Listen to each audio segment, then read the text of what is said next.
Have you ever wondered why Jesus allowed 2,000 pigs to drown in the sea and how a single man could host 6,000 demons inside his body?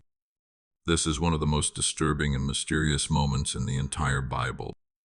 We see a man living among the tombs, possessed by an entire army of darkness, and then without warning, a massive herd rushes off a cliff into the water. It leaves us with a question that has haunted believers for centuries. Why would the Savior permit such destruction? And here is the part that will truly shock you. Why did the entire town, after witnessing this incredible miracle, beg Jesus to leave their region? Most people read this story and walk away confused, but the truth hidden here will reshape how you see spiritual warfare. Before we unlock this mystery together, please hit the like button and subscribe to our channel so you do not miss the next revelation. Let us begin. The sun began to dip below the horizon of the Gadarenes, casting long and mournful shadows across the dusty floor of the small stone house. Miriam stood by the wooden table, her hands trembling slightly as she smoothed the rough linen cloth. She placed 3 clay bowls upon the surface, a habit she could not seem to break, even though she knew only 2 would be used. The third chair sat empty at the head of the table. It was a sturdy piece of furniture crafted from olive wood polished smooth by years of use. Now, however, it gathered dust, a silent monument to a man who was both living and dead to the world. Jamin, her 7-year-old son, sat quietly in his spot. He was small for his age, with eyes that held too much sorrow for a child.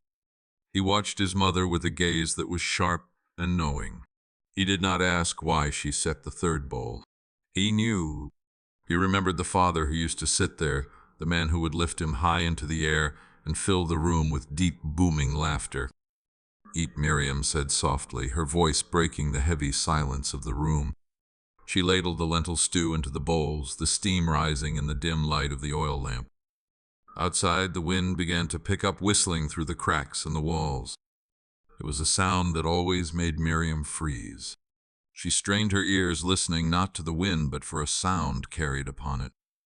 A scream, a howl, a voice that sounded like a man but was twisted into something unrecognizable.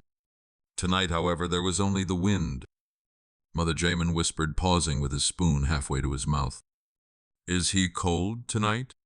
Miriam felt a sharp pain in her chest, a grief so physical it nearly doubled her over. She looked at the empty chair. In her mind, she saw Laura as he once was. He had been a merchant, a man of respect in the 10 cities. He traded in spices and cloth. He was a man who honored the laws, who loved his family, who spoke with kindness to the beggars at the gate. "He is not cold, Jamin," she lied, forcing a gentle smile onto her tired face. "He is just lost." But they both knew the truth. Alara was not just lost. He had been taken. It had started slowly months ago. First came the headaches, then the strange silences. He would stare at the wall for hours, whispering to voices no one else could hear. Then came the outbursts. A man who had never raised a hand in anger began to smash pottery and overturn tables. Miriam remembered the last night he was home. He had looked at her, his eyes wide with terror, but it was not his own fear. It was as if he was looking at her from behind a cage, trapped deep within his own body. "Run," he had rasped. "Run from me, Miriam." He had fled into the night before the sun rose, running toward the tombs carved into the limestone cliffs overlooking the sea. That was 6 months ago. Since then, he had become a ghost story, a warning used to frighten children into obedience. Miriam sat down and tried to eat, but the food tasted like ash. She looked around the room. It was filled with the remnants of their life together. The weaving loom he had bought her from a trader in Damascus stood in the corner. The wooden toy horse he had carved for Jamin lay abandoned by the hearth. Every object screamed his name. The neighbors had stopped coming by. At first they had brought food and pity. Then, as the stories from the tombs grew darker, the pity turned to fear. They looked at Miriam and Jamin with suspicion, as if the darkness that had swallowed Alara might be contagious. They whispered that he was cursed, that he had sinned against the Most High God, that this was a judgment. Miriam knew better. Alara was a good man. This was not a punishment for a crime. This was an invasion. Something evil had found a crack in the world and had poured itself into her husband. The wind outside howled louder, and this time she heard it. It was faint, carried over the miles of rocky ground, but it was unmistakable. It was a cry of pure anguish, a sound so desolate it made the hairs on her arms stand up. Jamin dropped his spoon. The clatter echoed loudly in the small room. He looked at the window, his eyes wide with terror. "It is him," Jamin whispered. Miriam stood up and moved quickly to the window, closing the wooden shutters and barring them tight. She turned back to her son, her heart hammering against her ribs. She walked over and pulled him into her arms, holding him tightly against her chest. "We are safe here," she said, though she did not believe it. "We are safe." But as she held her son, her eyes drifted back to the empty chair. The shadows in the room seemed to lengthen, reaching toward them like dark fingers. She knew that out there in the cold and the dark, the man she loved was fighting a war he could not win. He was alone against a legion, and every night the distance between the husband she remembered and the monster in the tombs grew wider. The chair would remain empty. The bowl would remain full, and the night would continue to scream with the voice of the man she had lost. The road that connected the cities of the Decapolis was once a vein of gold for the region. Merchants traveled it with caravans of silk, spices, and salt. Roman soldiers marched along its paved stones with disciplined precision. It was a road of life, of commerce, and of connection. Now the stretch of road that passed beneath the cliffs of the Gerasenes was silent. Grass grew between the paving stones. The caravans took long detours, adding days to their journeys just to avoid the shadow of the tombs. In the town square of Gerasa, the elders gathered in hushed clusters. The topic was always the same. It was not the taxes from Rome, nor the price of grain. It was the man in the tombs. "You heard the screams last night, did you not?" asked Simon, a hefty merchant whose profits had dwindled since the road became unsafe. It sounded like a slaughter. It sounded like 1,000 men dying at once. "It is getting worse," replied Elias, a thin man with a nervous teak in his left eye. "They say he attacked a group of travelers 3 days ago. He did not want their money. He did not want their goods. He just wanted to terrify them. They ran back to the city without their cloaks, shivering as if they had seen death itself." "We must do something," Simon growled, slamming his fist into his open palm. "He is ruining us. The trade routes are drying up. The people are terrified. We cannot let one madman hold an entire city hostage." "We have tried," Simon Elias said quietly, his voice laced with defeat. "We have tried everything." The memory of their attempts hung heavy in the air. It had been 2 months since the town council decided to intervene. They had sent 4 strong men, the blacksmith and his sons, to the tombs. They carried heavy iron chains and shackles forged specifically for this purpose. They went with confidence, believing that Alara was simply a man who had lost his mind, a man who could be subdued and bound until his senses returned. They'd come back bloodied and terrified. The blacksmith, a man who could bend iron bars with his hands, had told the story with shaking lips. "We bound him," he had said. "We put the irons on his wrists and his ankles. We chained him to the rock. It should have held a bull. It should have held a lion." But then the blacksmith had whispered, looking over his shoulder as if the demon were right there. He looked at us. His eyes. They were not human eyes. They were black pits. And he smiled. He just pulled. He did not struggle. He pulled his arms apart and the iron snapped like dry twigs. He crushed the shackles into dust. Superhuman strength. That was the phrase that circulated through the town. It was unnatural. It was impossible. "He lives among the dead," a woman whispered as she passed the elders, clutching her basket of bread. "He sleeps in the sepulchres. He harms himself with sharp rocks. I have seen him from a distance. He is without clothes, covered in filth and old marks. He is not a man anymore. He is a vessel for something else." The town of Gerasa had become a place of low-grade terror. The fear was not sharp and sudden, but a dull, constant ache. Parents forbade their children from playing near the outskirts of the town. Shepherds grazed their flocks far away from the cliffs, even though the grass there was green and lush. The presence of the demoniac, as they called him, had poisoned the very air. And then there were the pigs. On the hillside, not far from the tombs, a great herd of swine grazed. 2,000 of them. They were the property of several wealthy owners in the town, a massive investment that flouted the laws of the Jews, but filled the pockets of the Gentiles. The swineherds who watched them were rough men accustomed to hardship, but even they were on edge. They kept their distance from the tombs. They watched the figure of the man darting among the rocks like a wild animal. Sometimes the wind would carry his voice to them. It was not one voice. That was what terrified them the most. When he screamed, it sounded like a choir of the damned. High voices, low voices, guttural growls, and sharp shrieks, all coming from a single throat.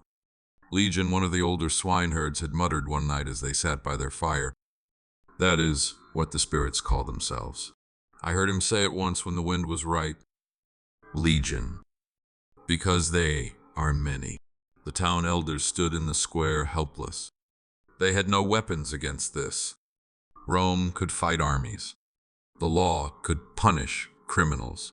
But who could fight a man who broke chains with his bare hands? Who could fight a man who felt no pain? Who could fight an enemy that you could not see, an enemy that lived inside the skin of a neighbor? Alara, the kind merchant, was gone. In his place was a living nightmare that served as a constant reminder of the darkness that lay just beyond the edge of their firelight.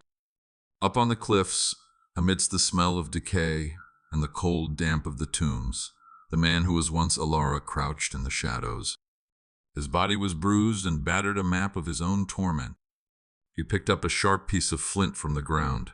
His hand trembled, fighting against the impulse, but the will inside him was overwhelming. It was 1,000 wills crushing his own. Strike, the voices hissed. Strike the body. Let the pain come. You are nothing. You are ours. He let out a wail that echoed down the canyon, a sound of pure hopelessness. He pressed the sharp rock against his body, not because he wanted to, but because it was the only way to satisfy the screaming in his head for just a moment. Below, the sea churned dark and restless, and far across the water on the other side of the lake, a boat was being prepared. A storm was gathering, but the man in the tombs did not look at the horizon. He did not know that help was coming. He did not know that the one person who could silence the voices was about to step into the storm for his sake. All he knew was the darkness, the chains he had broken, and the prison of his own mind from which there was no escape. The silence of the tombs was a lie. To any traveler passing on the road below, the limestone caves appeared still and empty, a graveyard resting under the pale light of the moon. But inside the mind of the man who crouched in the darkness, there was no silence. There was only a roar. It was not the sound of the wind or the sea. It was the sound of a city burning. It was the sound of 1,000 arguments screaming at once. It was a cacophony of voices, each one distinct, yet all of them blending into a wall of noise that drowned out every single thought Alara tried to form. He sat with his back pressed against the cold stone of a sepulchre. His hands were pressed hard against his ears, a desperate and futile attempt to shut out the noise. But the voices were not coming from the outside. They were woven into the very fabric of his consciousness. They spoke in languages he did not know but understood perfectly. They whispered of ancient hatreds. They screamed of battles lost before the world began. They mocked him. They hated him. And worst of all, they hated each other. Do it, a voice hissed sharp and cold like a serpent. No, another voice growled deep and guttural. He is too weak. He will break too soon. We need him. Alara squeezed his eyes shut. He tried to conjure the image of his wife, Miriam. He needed to see her face. He needed to remember the color of her eyes. Were they brown? Were they green? He reached for the memory, but just as it began to form, the swarm descended. She has forgotten you. The voices laughed in unison. She eats her bread in peace. She does not look at the empty chair. You are dead to her. You are filth. Alara let out a sob that was swallowed by the darkness. The mental anguish was a physical weight, a pressure building behind his eyes that felt as though it would split his skull. He needed it to stop. He needed a distraction. He needed something real, something sharp, something to anchor him to the physical world, so he would not drift away entirely into the abyss of his own mind. He reached out in the dark. His fingers brushed against the rough, jagged edge of a broken rock. It was sharp. It was cruel. Pain is clarity, the voices whispered, changing their tactic. Pain is the only thing that is yours. Alara gripped the stone. He did not want to harm himself. The man he used to be, the gentle merchant who sold purple cloth and spices, would have been horrified. But that man was shrinking.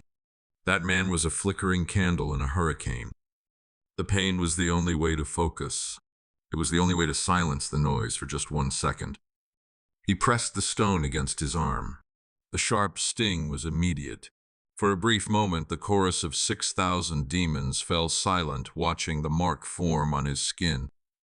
In that second of silence, Alara gasped. "Miriam," he whispered into the dark. But the silence broke. The voices returned louder than before, feeding on his despair.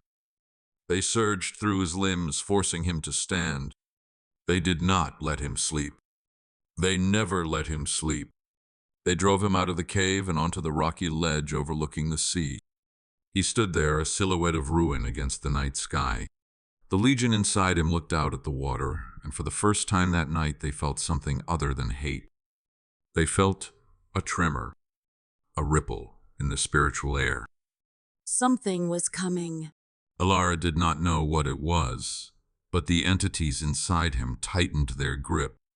They sensed a threat moving across the water, a power that made the darkness tremble. The man screamed into the night, a sound of warning and of terror. But he did not know who he was warning.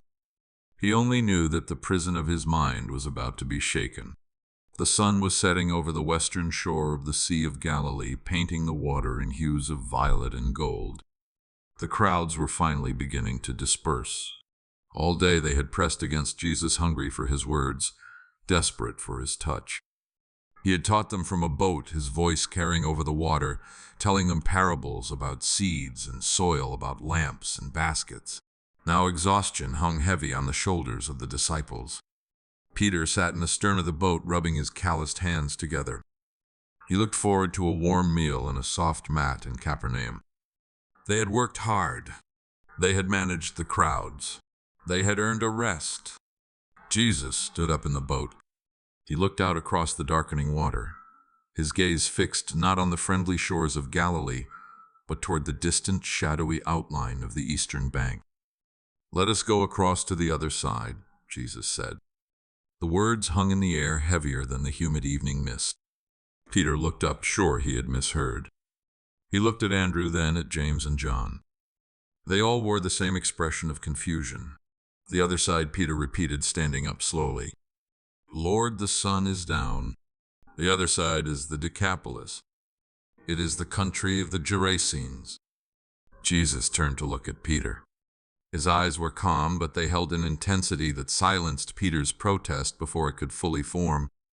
"I know where it is," Jesus replied softly. But Lord Peter continued, lowering his voice so the lingering crowd on the shore would not hear. "It is unclean land. They are Gentiles. They keep pigs there. No righteous Jew goes to the Decapolis unless he must. It is dangerous territory. And the night is coming. The sea is not friendly at night." Peter was a fisherman. He knew this lake better than he knew the lines on his own palm. The Sea of Galilee was a bowl surrounded by hills. At night, the cool air from the heights would rush down and collide with the warm air over the water. It could turn a placid lake into a boiling cauldron in the blink of an eye. To cross at night toward a hostile land seemed like madness. "We are going," Jesus said. He did not offer an explanation. He did not tell them about the man living in the tombs. He did not tell them about the legion that waited in the dark. He simply gave the command. Peter looked at the other disciples. He saw the hesitation in their eyes, but he also saw their loyalty. They had left their nets to follow this man. They had seen him heal lepers. They had seen him make the lame walk. If he said they were going the other side, then they were going to the other side. "Push off," Peter barked to the others, hiding his unease behind a mask of authority. "Hoist the sail. We sail for the Gerasenes." The disciples moved to their tasks. They pushed the wooden boat away from the pebbled shore. The wood creaked as it slid into the deeper water. They raised the single square sail, catching the evening breeze. As the boat moved further out, the lights of Capernaum began to fade, becoming small pinpricks of comfort in the distance.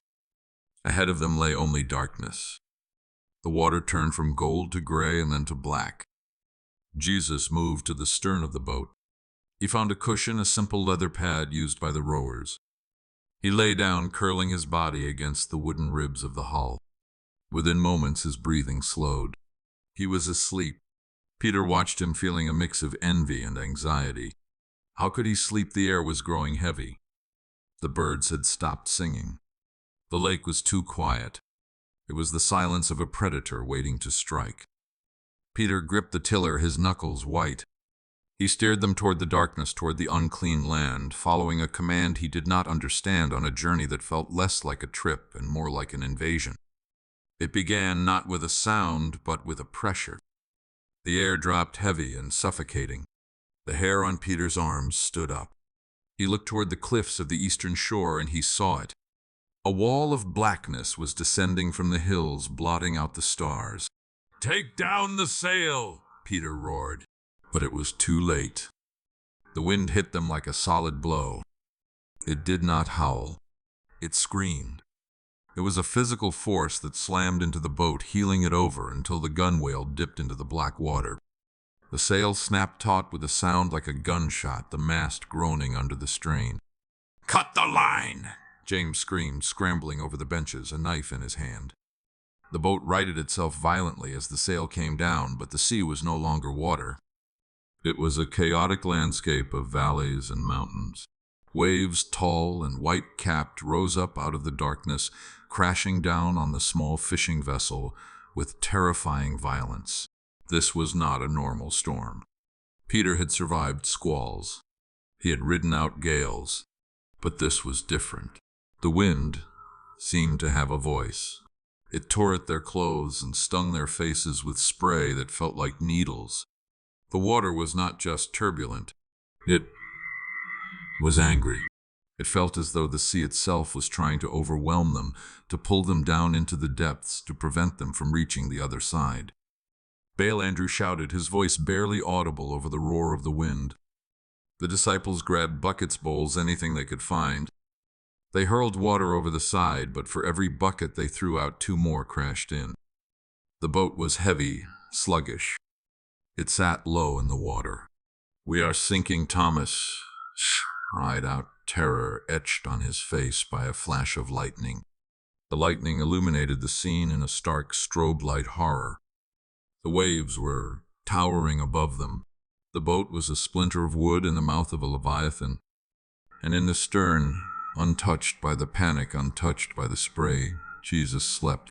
He lay on the cushion, his chest rising and falling in a steady rhythm. The boat pitched and rolled, slamming into the troughs of the waves, yet he did not stir. Peter stared at him. A surge of fear and frustration rose in his chest. How could the master sleep? Did he not feel the water rising around his ankles?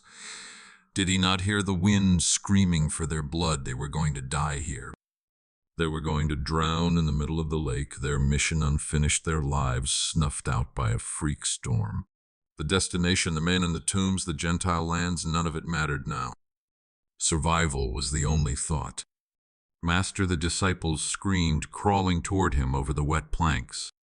They shook him. It felt wrong to touch him with such panic, but desperation had stripped away their protocol. Master, do you not care that we are perishing? Jesus opened his eyes. He did not wake with a start. He did not gasp or look around in confusion. He simply opened his eyes, and they were clear and focused. He looked at the terror in the faces of his friends. Then he sat up. The water sloshed around his legs. The wind whipped his hair across his face. He looked out at the storm. He did not look at it as a man looks at the weather. He looked at it as a king looks at a rebellious subject. He looked at the darkness, at the chaotic waves, and at the invisible forces that drove the wind. He stood up. The boat rocked violently, but he stood firm, his feet planted on the shifting wood. He raised one hand toward the sky and spoke. He did not shout to be heard over the wind. He spoke with an authority that cut through the noise. Peace, be still. The command was absolute. It was not a request. It was law. And in the darkness of the storm, something heard him. The chaos recognized its creator. The wind, which had been screaming a moment before, vanished as if it had been cut with a knife. The waves, mountains of destruction, collapsed into themselves, smoothing out into a surface as flat as polished glass.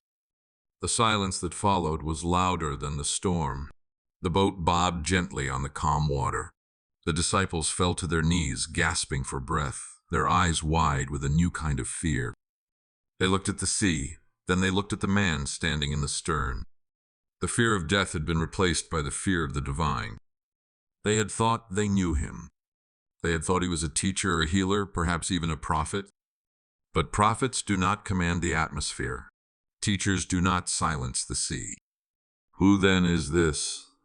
They whispered to one another, trembling in the cold night air, that even the wind and the sea obey him. Jesus looked at them, his expression sorrowful yet kind. Why are you so afraid? He asked. Have you still no faith? He turned back to the east. The storm was gone. The barrier had been broken. The way was open, and across the water in the dark tombs of the Gadarenes, the legion trembled, for they knew the storm had failed, and the Son of God was coming.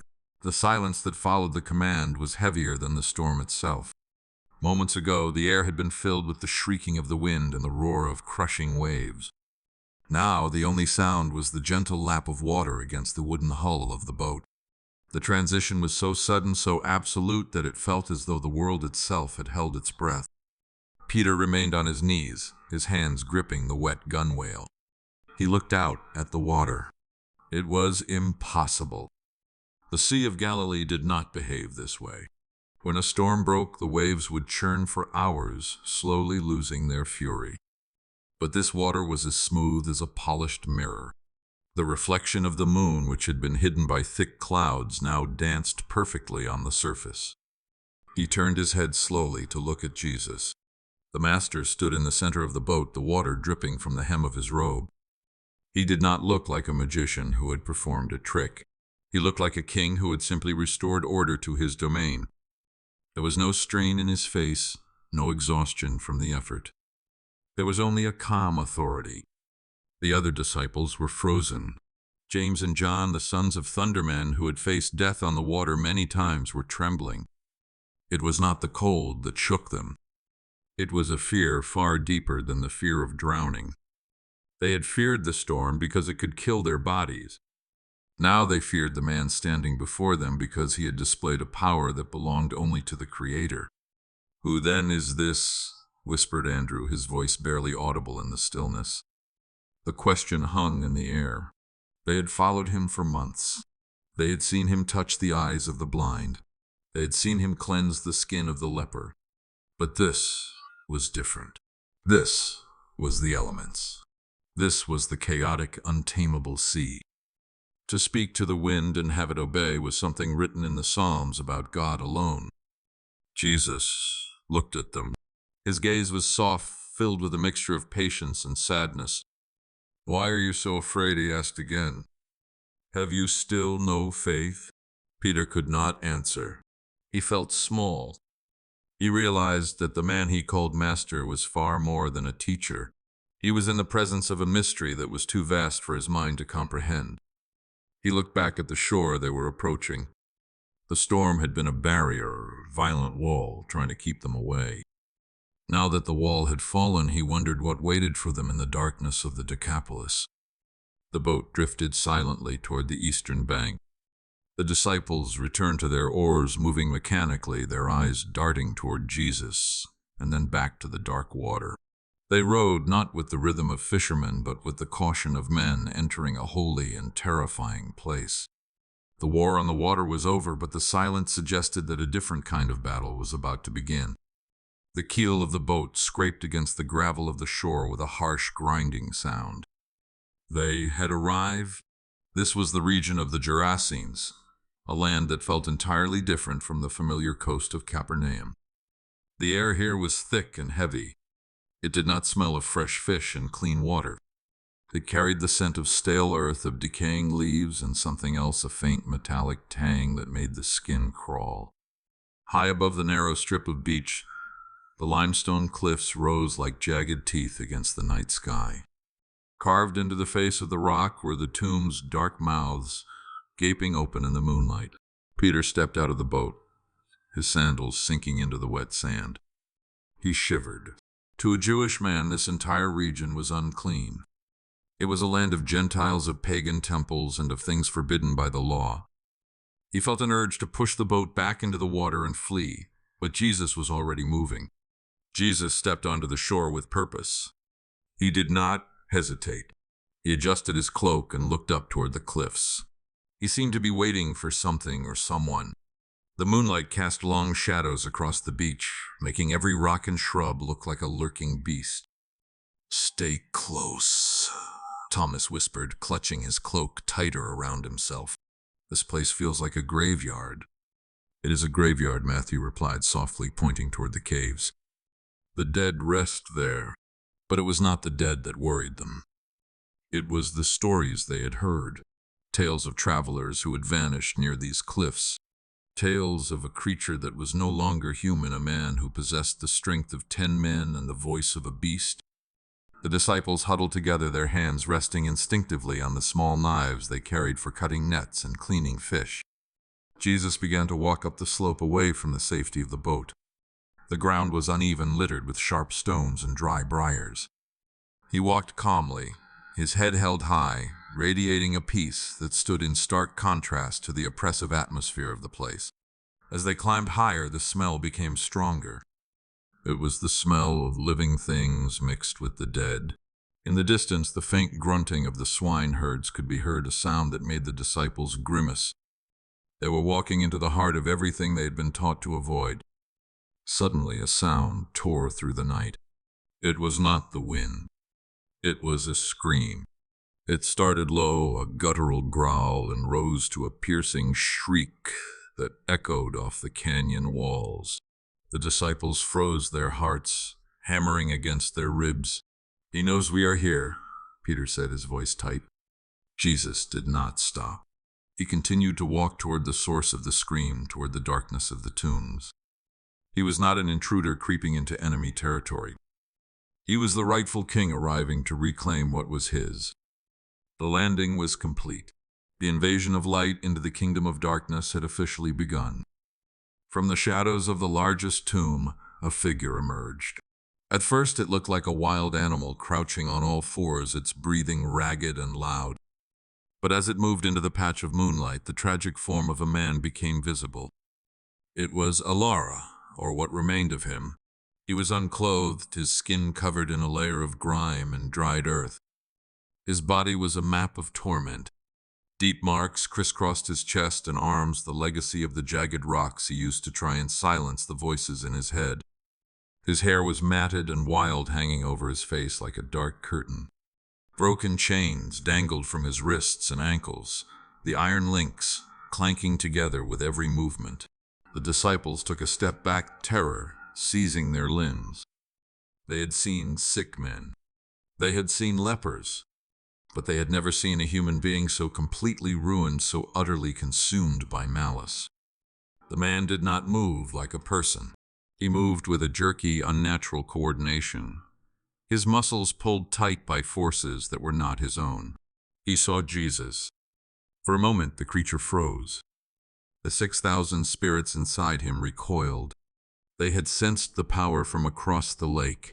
They had tried to stop the boat with the storm. Now the source of that power stood before them, a simple man in a simple robe, yet burning with a holiness that was agonizing to their dark eyes. With a roar that sounded like tearing metal, the man charged. He ran down the slope with terrifying speed.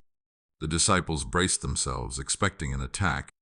Peter stepped in front of John, his hand reaching out as if to shield him. The man was a weapon of pure violence, a juggernaut of pain and rage. But he did not attack.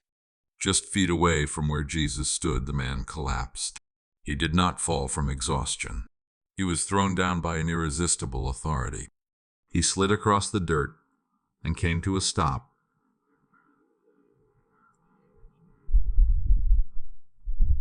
It was a shocking sight. The monster who had terrorized the region, the man who could break iron chains, was now groveling in the dust. It was a chaotic display. The man's body was in a posture of worship, his forehead pressed to the ground. But his hands clawed at the earth, and his body convulsed as if he were being burned alive. The physical submission was total, but the spiritual resistance was violent. Jesus stood over him, not with fear, but with immense compassion. He did not see a monster. He saw Elora. He saw the husband, the father, the man buried beneath the layers of spiritual filth. He saw the captive who had been waiting for a rescuer. The disciples watched in stunned silence. They realized that the man had not run to Jesus to fight him. He had run to him because he had no choice.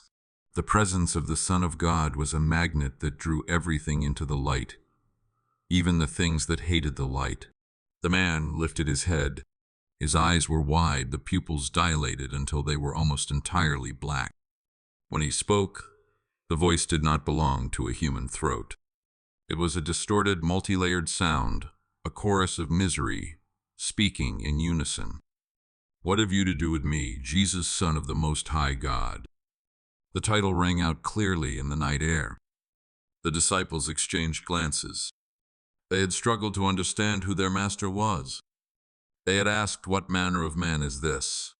Yet here on a pagan shore, a legion of demons identified him instantly and perfectly. There was no confusion in the spiritual realm. The powers of darkness knew exactly who stood before them. The voice continued, desperate and fearful.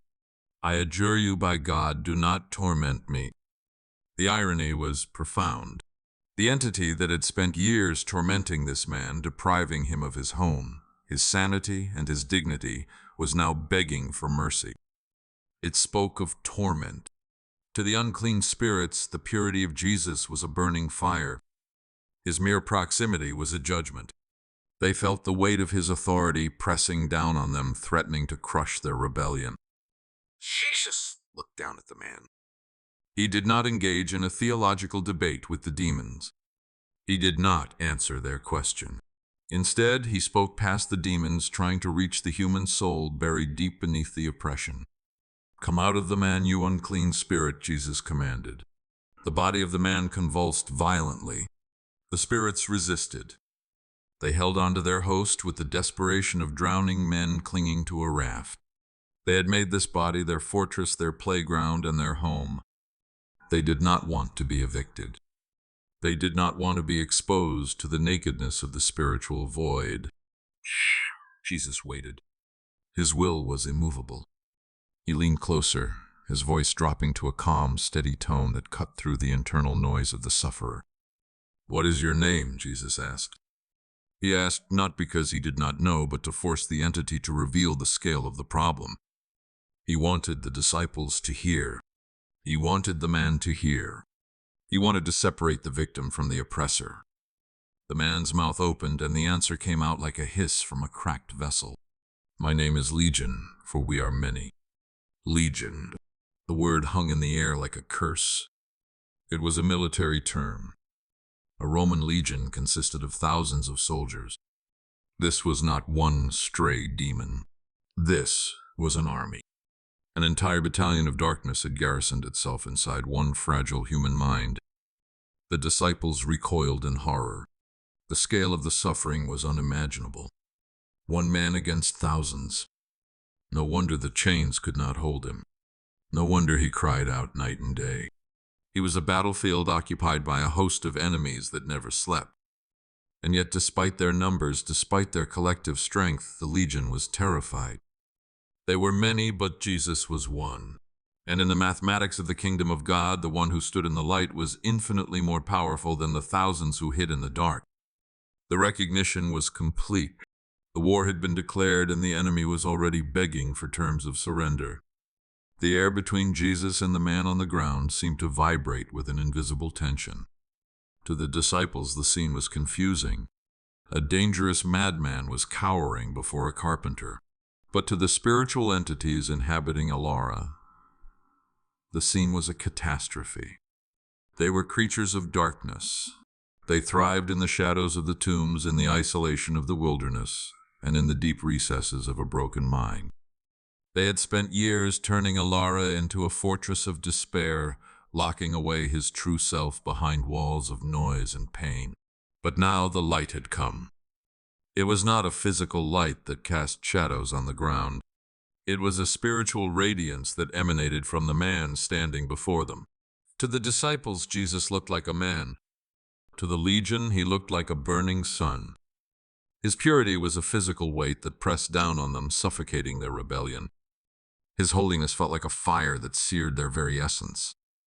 "I adjure you by God," the voice screamed again, trembling with a mixture of hatred and agony. "Do not torment me." The disciples watched, mesmerized. They had seen Jesus cast out spirits before. Usually it was a quick command, a brief struggle, and then peace. But this was different. This was a negotiation with a superpower. The entity speaking was not a simple nuisance.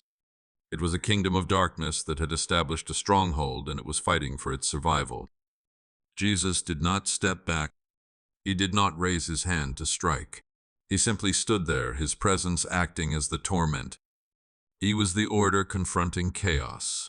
He was the life confronting death. And for the spirits who had chosen rebellion, the proximity to the author of life was the ultimate torture. They wanted to flee, to run back into the deepest caves, but they were frozen.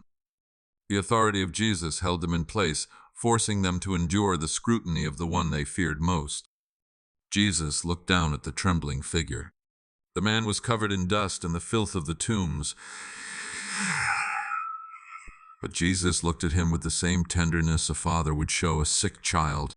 He knew that to heal the man he had to expose the parasite. He had to drag the darkness out into the open where it could no longer hide behind the face of its victim. "What is your name?" Jesus asked. The question echoed in the silence of the night. The disciples leaned in, holding their breath. They had never heard Jesus ask a demon its name before. Usually he simply commanded them to leave. Why this question? Why now? The man on the ground convulsed. His head snapped back and his mouth opened wide. The sound that emerged was not human. It was not the voice of Alara. It was a discordant, multi-layered sound, as if 1,000 people were speaking the same words at the exact same second, their voices blending into a terrifying harmony of despair. "My name is Legion," the voice hissed, vibrating in the chests of everyone present. "For we are many." The word struck the disciples like a physical blow. Legion. They knew the word well. It was the word for the iron fist of Rome. A legion was 6,000 soldiers, a machine of war that crushed nations and enforced the will of the emperor. For we are many. The horror of the realization settled over them. This man was not possessed by a demon. He was occupied. He was a walking city of spirits. He was a vessel containing a population of malice so vast it was incomprehensible. No wonder he had broken chains. No wonder he howled at the moon. It was a miracle he was still alive at all. The human soul of Alara was buried under the weight of an army, a single flickering spark trapped beneath a mountain of ice. Jesus did not blink. The number did not intimidate him. Whether it was 1 or 6,000, the authority was his. He looked at the collective entity known as Legion, and in his eyes there was no fear, only the absolute certainty of the victor. A few hundred yards up the slope, the world was mundane and gritty. The smell of the tombs was replaced by the pungent, earthy odor of the pig pens. A group of men sat around a small fire, their cloaks pulled tight against the chill of the wind coming off the lake. These were the swineherds. They were locals hired by the rich merchants of the Decapolis to guard the vast investment of livestock grazing on the cliffs. There were 2,000 pigs in the herd, a massive fortune in meat and trade. Malchus, the oldest of the herders, poked the fire with a stick. He was a man of few words, his face weathered by years of sun and wind. He squinted into the darkness, looking down toward the shoreline. "Something is happening down there," he grunted, nodding toward the beach. The younger men looked up. They had seen the boat land. They had seen the strange group of men get out. And they had seen the madman, the one they called the Beast of the Tombs, run toward them. "He will hurt them," one of the younger herders said, shaking his head. "We should warn them." That monster tore the chains off the last man who tried to help him. "Wait," Malchus said, holding up a hand. "Look." They squinted into the gloom. The madman had not attacked. He was on the ground. The stranger from the boat was standing over him. They could not hear the words being spoken, but they could feel the change in the air. The pigs felt it too. Usually at this hour the herd was asleep, a sprawling mass of heavy-breathing bodies. But tonight the animals were restless. They were standing up, grunting softly, their ears twitching. They shifted their weight, moving away from the edge of the cliff, away from the presence on the beach. "Animals know," Malchus whispered, a shiver running down his spine. "They know when something is wrong with the world." The herders watched their hands gripping their staffs. They were witnessing a standoff between two powers, and though they did not understand the theology of it, they understood the danger. The air felt charged, like the sky before a lightning strike. They stayed by their fire, but their eyes never left the drama unfolding on the sand below. Back on the beach, the conversation had turned into a plea. The arrogance of the Legion had evaporated. They were no longer boasting of their numbers. They were begging for their existence. They knew something the disciples did not. They knew about the abyss. It was a place of containment, a spiritual prison designed for the fallen.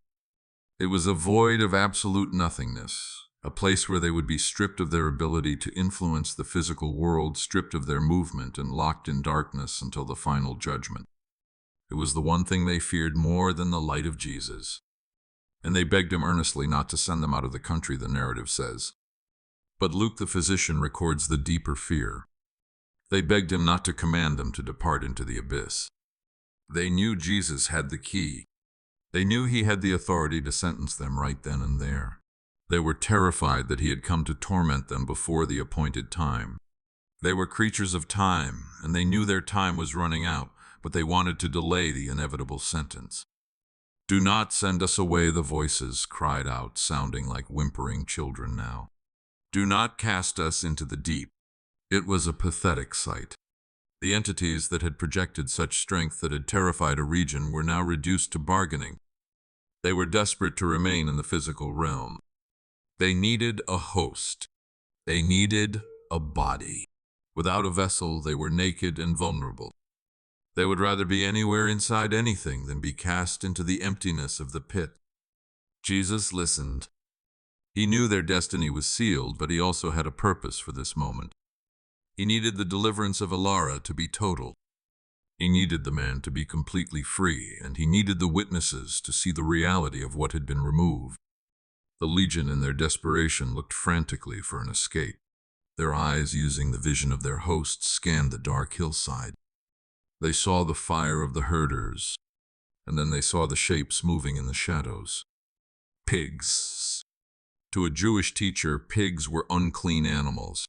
They were forbidden. They were a symbol of impurity. But to the Legion, they were a lifeboat. They were biological vessels. They were not human. They were not ideal, but they were alive. They had blood and breath and nervous systems. They were part of the physical world. If they could not have the man, they would take the beasts. Now a great herd of pigs was feeding there on the hillside, the story tells us. The voices inside Alara coalesced into a single frantic request. It was a bargain born of terror. Send us to the pigs, they begged. Let us enter them. The disciples looked at Jesus, waiting for him to refuse. Why would he grant a request to demons? Why would he negotiate with the enemy? But the legion continued to plead. They were bargaining for a few more moments of freedom, a few more moments to wreak havoc before their ultimate end. They did not care about the pigs. They did not care about the owners. They only cared about escaping the immediate sentence of the abyss. Jesus looked up at the herd. He saw the thousands of animals. He saw the economic heart of the region, and he saw the man at his feet. He weighed the value. On one side, 2,000 animals and the profits of a town. On the other side, the soul of one broken, tormented human being. The calculation was instant. The value of the man was infinite. The value of the pigs was finite. Jesus looked back at the trembling figure of Alara. The bargain was unclean, but the result would be freedom. He prepared to speak the word that would cost the town its fortune, but would give the man back his life. The night air was heavy with anticipation. The disciples held their breath, their eyes darting between the master and the trembling figure on the ground. The legion of spirits had made their offer. They had pointed to the herd of swine, the symbol of a forbidden economy, and begged for sanctuary there. Jesus stood tall. He did not look at the demons with fear, nor did he negotiate as an equal. He looked at them as a judge looks at a defeated enemy who is awaiting a sentence. He knew that granting this request would bring destruction to the hillside. He knew it would cause an economic earthquake in the region of the Decapolis. But he also knew that for the man lying in the dust, this was the only way out. The man Alara looked up. His eyes were pleading, but it was hard to tell if it was the man begging for freedom or the demons begging for a host. The internal war was reaching its climax. The noise in his head was deafening, a cacophony of 6,000 voices screaming in panic. Jesus spoke. He did not recite a long incantation. He did not shout. He simply uttered a single command that carried the weight of heaven. Go. It was a word of dismissal. It was a word of authority. And in the split second that the word left his lips, the atmosphere on the beach shattered. The man arched his back, his mouth opening in a silent cry. It was as if a physical weight was being ripped from his chest. The disciples watched in awe as the tension left his body. The rigid muscles relaxed. The wild, frantic energy that had defined him for years evaporated into the cool night air. He collapsed forward, his face resting on the cool sand, and for the first time in a long time, he was just a man. The silence inside his head was sudden and shocking. The voices were gone. The arguments, the hatred, the constant urging to harm himself, it had all vanished. Alara lay there, breathing deeply, listening to the sound of the waves and realizing with tears streaming down his face that he was alone in his own mind. But while peace had come to the man, chaos was about to be unleashed upon the hill. The invisible army, evicted from their human fortress, surged upward like a dark wind. They moved with a terrifying speed, a cloud of malice seeking a new home. They did not go into the abyss. They went exactly where they had asked to go. Malchus, the old swineherd, was the first to feel it. He had been watching the scene on the beach, but suddenly a cold shiver ran through his entire body. It was not a chill from the wind. It felt as if a shadow had passed right through him. Beside him, the dogs began to whine and pull at their tethers. And then the herd erupted. 2,000 pigs, which had been restless but contained, suddenly screamed. It was a sound that no one on that hill would ever forget. It was not the normal squeal of animals fighting over food. It was a collective shriek of pure terror. The spirits, thousands of them, slammed into the animals with the force of a physical blow. The order of the herd disintegrated instantly. The animals began to bite and tear at one another. Their eyes rolled back, showing the whites. Foam dripped from their mouths. The demons, finding the animals to be poor vessels compared to a human soul, drove them into a frenzy of confusion and rage. "Run, Malchus!" shouted to the younger herders. "Get back!"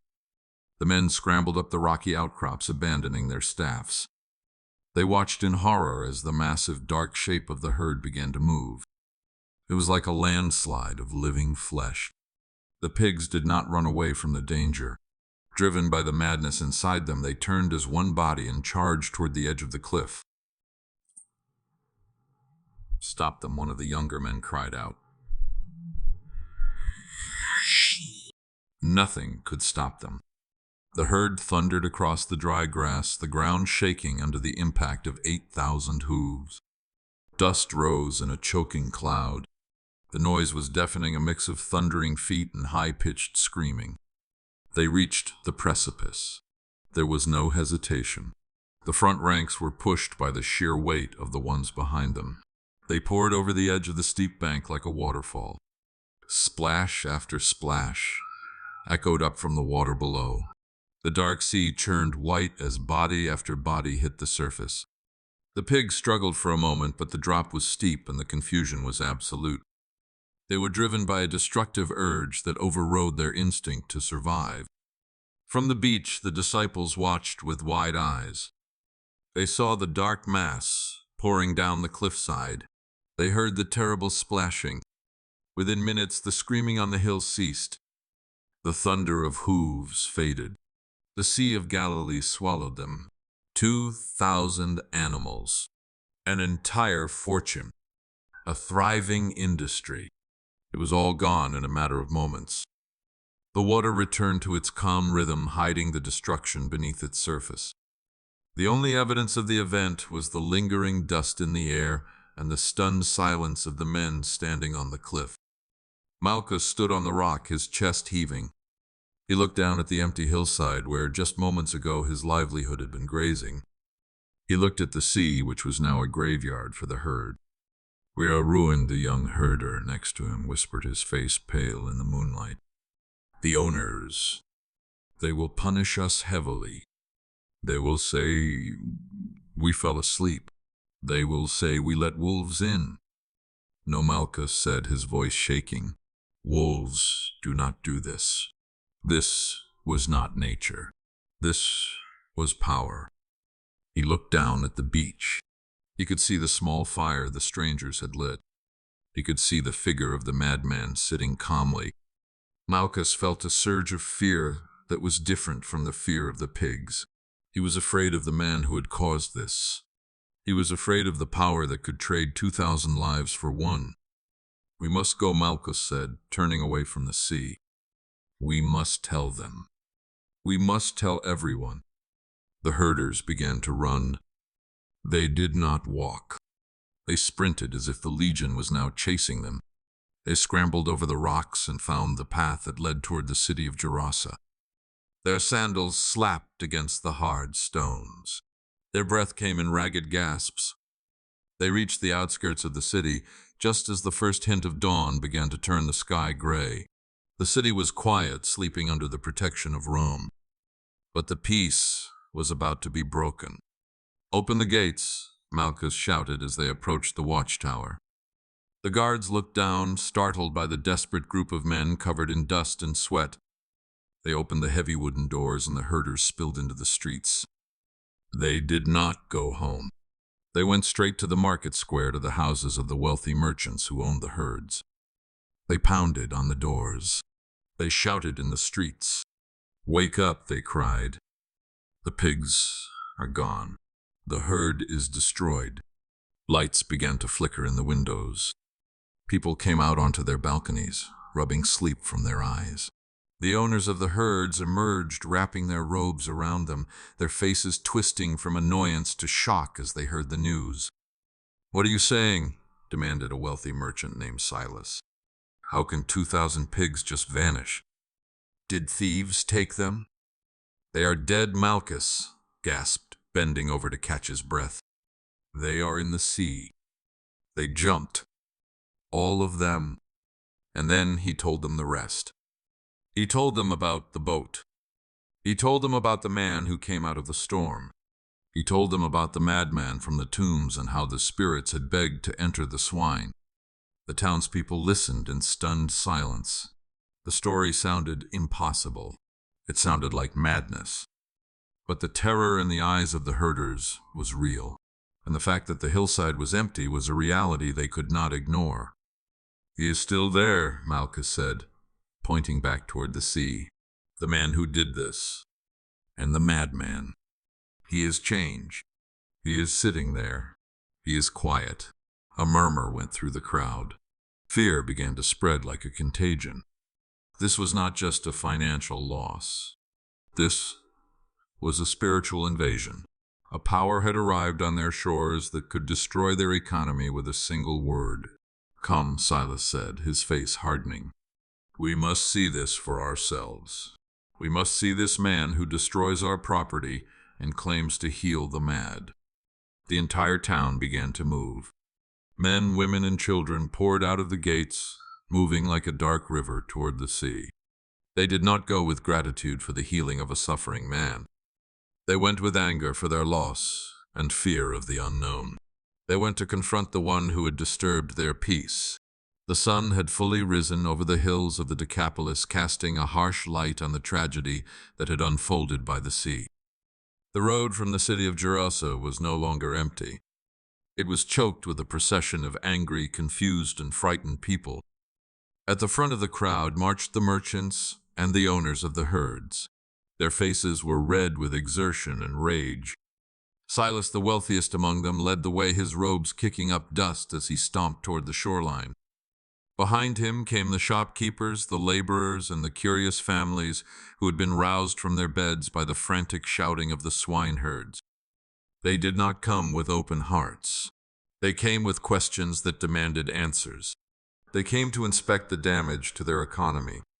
The news that 2,000 pigs had rushed into the sea seemed impossible, a fabrication of lazy workers trying to hide their incompetence. But as they crested the final ridge that overlooked the Sea of Galilee, the denial died in their throats. The evidence was undeniable. The hillside, usually dotted with the dark shapes of grazing animals, was bare. The earth was torn up, scarred by the frantic hooves of the stampede. And down below in the water, the dark shapes bobbing in the gentle surf told the grim tale. The silence of the herd was deafening. A collective gasp went through the crowd. The financial loss was staggering. It was enough to cripple the trade of the city for a season. Anger rippled through them like a wave. Who was responsible for this? Who had the right to destroy their property in such a manner? Where is he?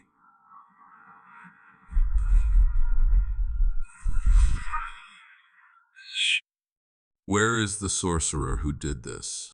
The swineherds who had returned with the mob pointed toward a small figure sitting near the water's edge. There was a boat beached on the sand and a small group of men standing around a fire.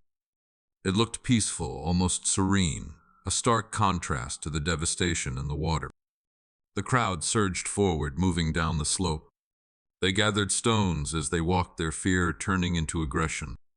They expected to find a wild man. They expected to find a dangerous magician who would threaten them with fire or storm. They were ready for a fight.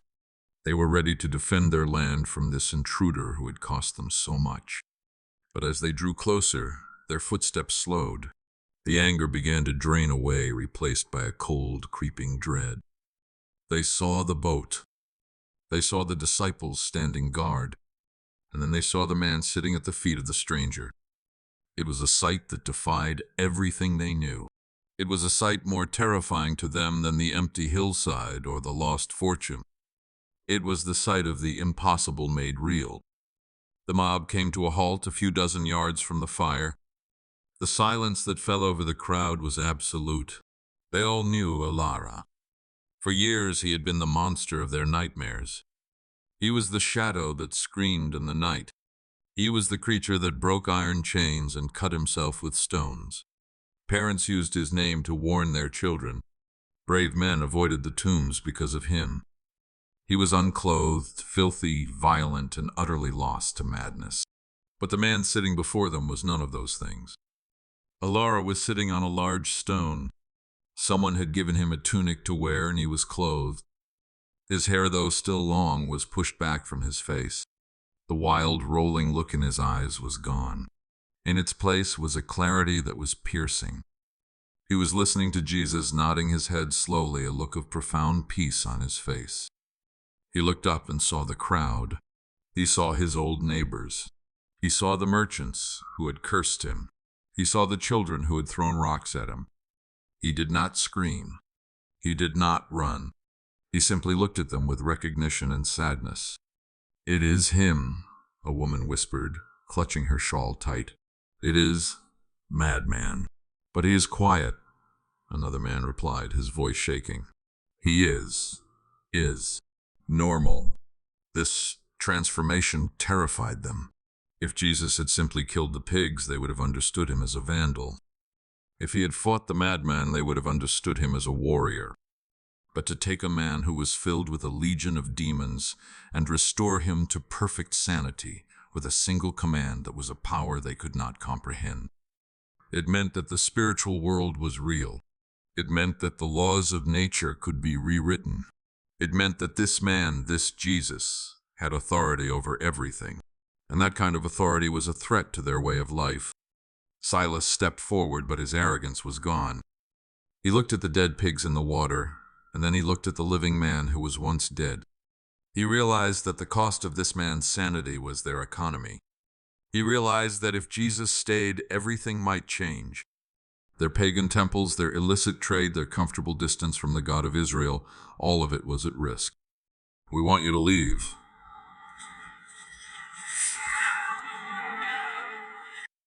The crowd murmured in agreement. The fear was palpable. They were not afraid of the demons anymore. They were afraid of the holiness that had cast them out. They preferred the devil they knew to the Savior they did not. They preferred their pigs to the restoration of a human soul. "Please," another elder said, stepping forward, his hands raised in a gesture of defense. "Depart from our region. Go back to where you came from. We do not want this here. We cannot handle this." They begged him. Just as the demons had begged, now the people begged. They pushed away the greatest gift heaven could offer because the price of change was too high. They chose their fear over their freedom. Jesus looked at them. He did not argue. He did not condemn them. He simply stood up. He saw their hearts. He saw that they valued profit more than people. He saw that they were not ready for the light. So without a word of protest, he turned toward the boat. The rejection was final. The town had spoken. They wanted their darkness back. Jesus signaled to his disciples. Peter and the others, confused by the reaction of the crowd, began to push the boat back into the water. They had crossed a storm for this. They had risked their lives to come here. And now, after one miracle, they were being sent away. As Jesus stepped into the water to climb aboard, a hand reached out and grabbed his cloak. It was Elara. The man who had been delivered was weeping. He fell to his knees in the surf, the water soaking his new tunic. He looked up at Jesus with desperation. "Lord," he cried out, ignoring the crowd that watched from the shore. "Let me go with you. Do not leave me here. They hate me. They fear me. I belong with you. You are the one who set me free." It was a reasonable request. Elara was now a disciple. He loved Jesus. He wanted to sit at his feet and learn. He wanted to leave the place of his torment and follow the one who had saved him. But Jesus stopped. He turned and looked down at Elara. He placed a hand on the man's shoulder, a touch of warmth and solidarity. "No," Jesus said gently. The word hung in the air. It was the only time Jesus refused a follower who wanted to be with him. Elara looked crushed. He thought he was being rejected. "Go home to your friends," Jesus said, his voice carrying over the sound of the waves so the crowd could hear. "Go home and tell them how much the Lord has done for you and how he has had mercy on you." Jesus was not rejecting him. He was commissioning him. Jesus knew he could not stay in the Decapolis. The people had kicked him out, but he would not leave them without a witness. He was leaving Elara behind to be the light in the darkness. He was leaving the evidence of his power walking among them. Every time the townspeople saw Elara buying bread, every time they saw him smiling at a child, every time they heard him speak with sanity, they would be forced to remember the power of God. Elara understood. He wiped the tears from his eyes. He stood up the water dripping from his clothes. He nodded. "I will tell them," Elara whispered. Jesus climbed into the boat. The disciples hoisted the sail. The wind caught the fabric, and the vessel began to move away from the shore, cutting through the sparkling water. Elara stood on the beach and watched until the boat became a small speck in the distance. The crowd behind him was silent, unsure of what to do with this man who was now a living monument to a power they feared. Elara turned around. He faced the mob. He faced the merchants and the elders. He did not cower. He did not run to the tombs. He took a deep breath, filling his lungs with the air of freedom. He walked past them, heading toward the city gates. He had a story to tell. He would go to the 10 cities. He would go to his family. He would tell them of the storm of the legion and of the man who had looked at a monster and seen a sun. The boat was gone, but the mission had just begun. The man who had once screamed among the dead now walked among the living, a testament to the mercy that crosses oceans to save the one. My advice to you is this: do not be afraid of the changes that come with true freedom. Elara wanted to stay in the boat. He wanted to cling to the safety of his Savior. But Jesus sent him back. He sent him back to the very place that had rejected him. Why? Because a changed life is the most powerful message in the world. You do not need a degree or a title to make a difference. You simply need a story. If you are fighting battles in your mind today, know that there is a peace that can silence the storm. And if you have already found that peace, do not hide it. Go home to your friends.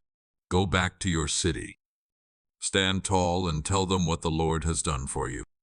Your story might be the very thing that gives someone else the courage to hope again.